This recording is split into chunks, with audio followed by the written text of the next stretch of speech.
Well, hey guys, welcome to Hilltop Machine Works. I am Tom. Come on in.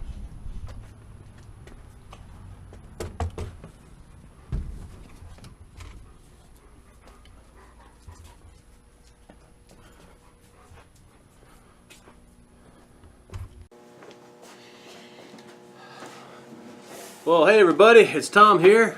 We are back in the shop for another project, which means, hey, another video for you guys.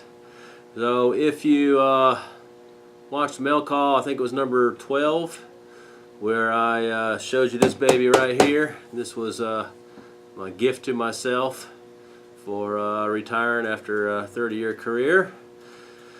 So finally got caught up on some projects, and now we can tear into it. So this is the Swag Off-Road 20-ton finger press brake kit. So what do you say? Let's get this thing built. So let me tear into it, get everything laid out, and then I'll bring you guys back and we'll get a plan of attack. Well, there you go. Got her laid out right there. Get you turned halfway decent. Came packed really nice. Came in a box inside a box. I did a really good job. As you can see, it arrived well. Got my instructions, which I'm getting ready to read. And of course I got me a cool swag sticker and a nice laminated business card. So these are all our parts. It even came etched. Swag Off-Road. Is that neat or what? So let me read the directions and figure out our plan of attack. So the instructions are pretty self-explanatory. And then when you get the box, you know, you got the good old made in the USA, which is a bonus. But then I kind of confused because I got this collar and it says China. So I mean, come on guys, I can't believe you couldn't got some machine shop here in the States to bang these out in a CNC lathe. So anyways, and it's kind of a sloppy fit. I'm not sure if it was designed that way. I'll show you what I'm talking about. Okay, so you're looking at my press. So you got the stub shaft coming down, and this collar here is what's going to go on it as a retainer, but I mean, look at all that slop. Not sure if it was designed that way because maybe, I don't know, tolerances on these aren't very good, and the stub shaft could be off that much. But I just measured this, and this is 1.5 inches in diameter, and this inside bore here is, if you can see it or not, it says 1 11/16, so it's 187 thou large.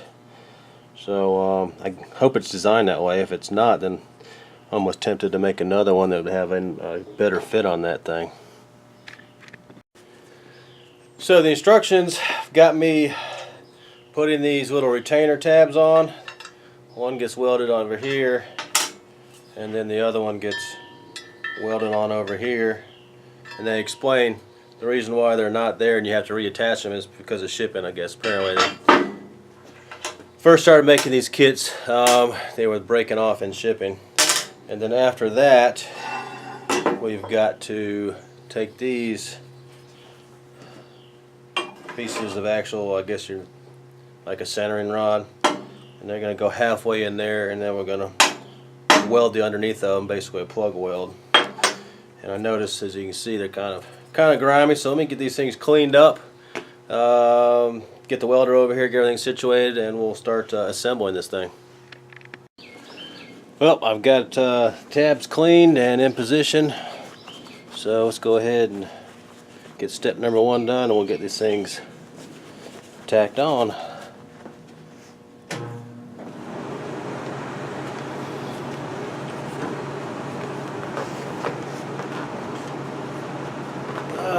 Make sure we got a good ground.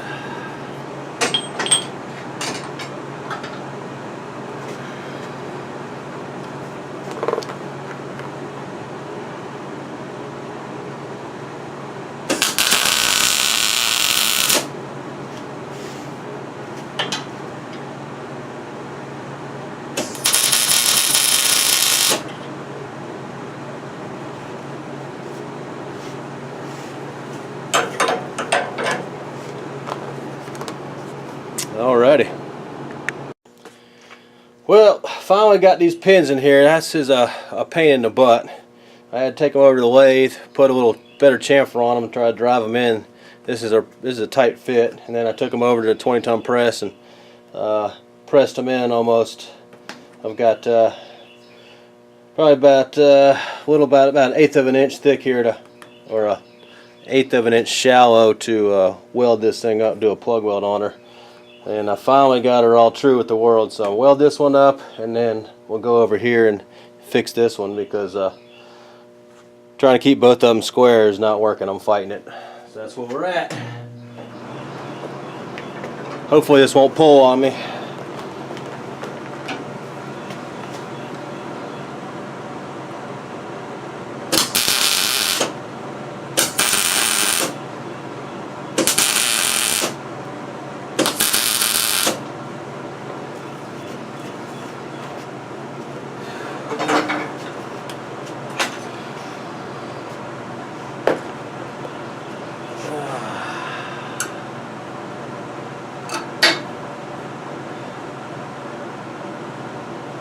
Looking still pretty good, thank goodness. Alright. So.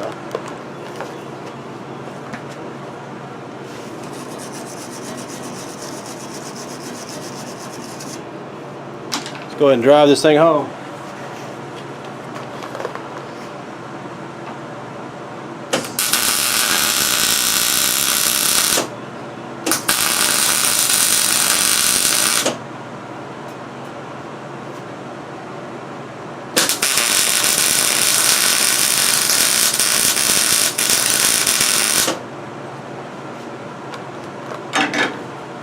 Sweet. We'll get the other one set up. Let's see if we get number 2 here.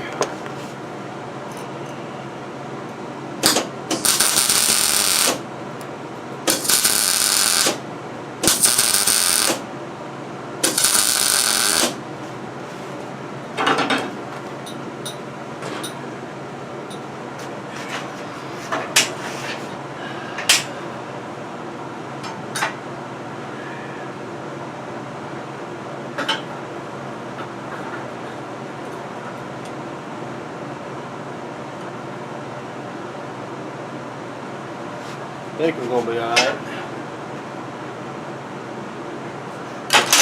Alright, let's drive her home. Clean it up.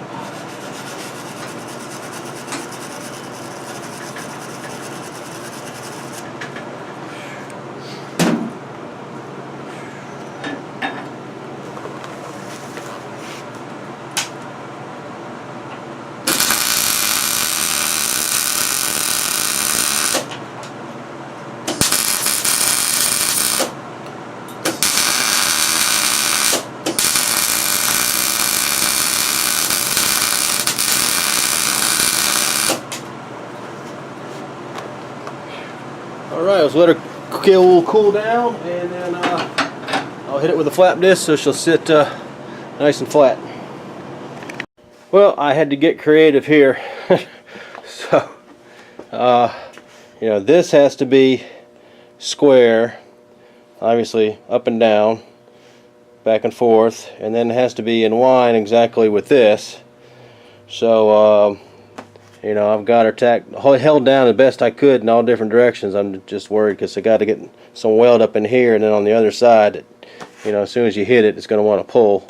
So hopefully it won't move on me and get all out of whack. But that's as many clamps as I can get on her. So let me get in there and get some weld on her. Well, she's still kind of smoking hot, but I got her welded up finally, as you can see. So that's one. Got to get the other one done. Alrighty, second one welded up, and I think we did good. I don't think she pulled. You can see on the camera. Pretty straight. Yeah, that one's nice. That one's perfect. At least that way. Yeah, that was good. We got lucky. You're always fighting that weld pull. And see how we did. I guess we can see if you're in the frame.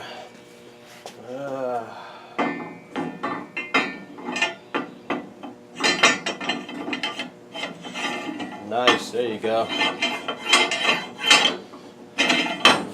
Yay. Okay, so now I think we welded in this tray. Let me see what the directions say.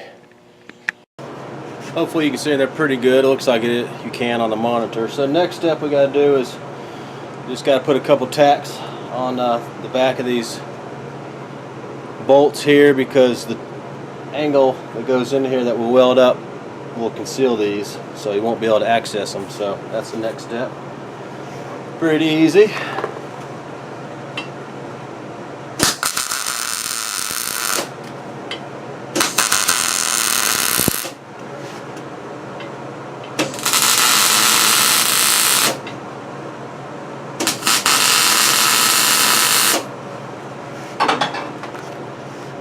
Alright, they're not going anywhere. Let's work on the tray. So this is basically the last welding step. We've got to weld in this piece of angle, which is basically going to be your bottom die. So got her all perfect the way I want her. I'm going to go ahead and get a couple tacks so she won't move, and then we'll probably just kind of stitch weld her here and there, let her cool, and continue on. That way it won't pull or warp. Don't want to put too much heat into it.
Okay, I'm just going to buzz some stitch welds on, and then I'll bring you guys back. Well, I want this cool off. I got a couple other stitches on her. Last thing we gotta do, we gotta get this collar that basically retains it in the press. So I've got her centered up the way I want her. I'm just gonna buzz a weld over here and buzz a weld there.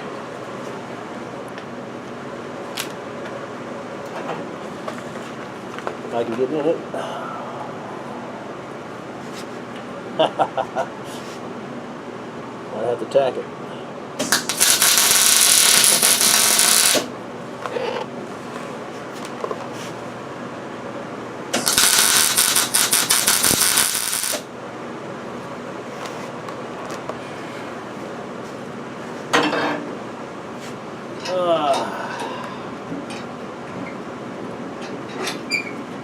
My retainer is in the way.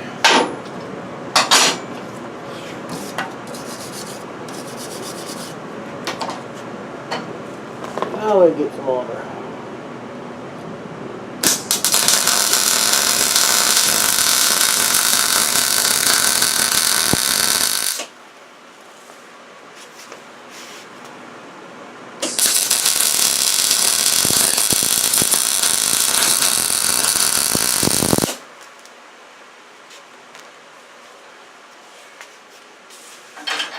Alrighty.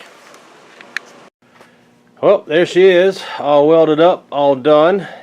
The only issue I presently have is all that weld put all that heat in there, and now it's bowed just a little bit. So now the two posts have pulled in a smidgen, so she still works, as you can see, but she's just not as free.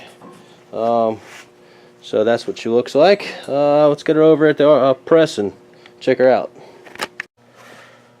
Well, I think she looks pretty good, and she's ready to work and ready to start bending up some ports. What do you think, guys? So So overall, pretty easy. Instructions weren't bad at all, just some welding, and you know, you got yourself a functioning finger brake kit that can bend some thick stuff. So anyways, hey, thanks for watching, thanks for subscribing, thanks to all my new subscribers. I appreciate you finding the channel and hitting that red banner. That way I know you guys are out there, and I hope you like this stuff. I'll have plenty more, so we'll catch you on the next one.